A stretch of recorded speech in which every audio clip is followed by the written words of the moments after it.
12 घण्टाको ड्युटी सुरुमा मलाई सजाए जस्तो लाग्थ्यो, तर आजभोलि बिस्तारै बिस्तारै लाग्न थालेको छ यो मेरो सबैभन्दा ठुलो शिक्षक हो।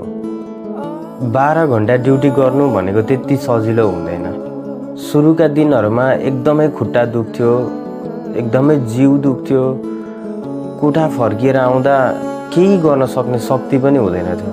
त्यो बेला मेरो मनमा लाग्थ्यो अब म सक्दिनँ, अब म फर्किन्छु नेपाल झैँ लाग्थ्यो मलाई डेली। त्यसै गरी दिनहरू बित्दै गयो, बिस्तारै बिस्तारै मलाई बानी लाग्दै गयो।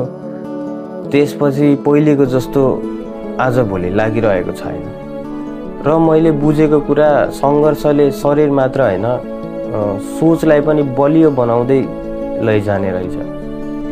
12 घण्टाको ड्युटीले मलाई समयको मूल्य बतायो, अनुशासन सिकायो, धैर्य गर्न सिकायो र सबैभन्दा ठुलो कुरा त जस्तोसुकै परिस्थितिमा पनि आफ्नो जिम्मेवारी पुरा गर्नुपर्ने रहेछ भनेर एकदमै राम्रोसँग यो कुराहरू सिकायो मलाई।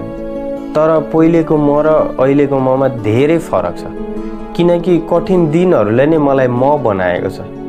र म तपाईँहरूलाई केही भन्न चाहन्छु, यदि तपाईँहरू पनि म जस्तै सङ्घर्ष गरिरहनु भएको छ भने कहिले पनि हार नमान्नुहोला, त्यो कुराबाट सिक्दै जानुहोला।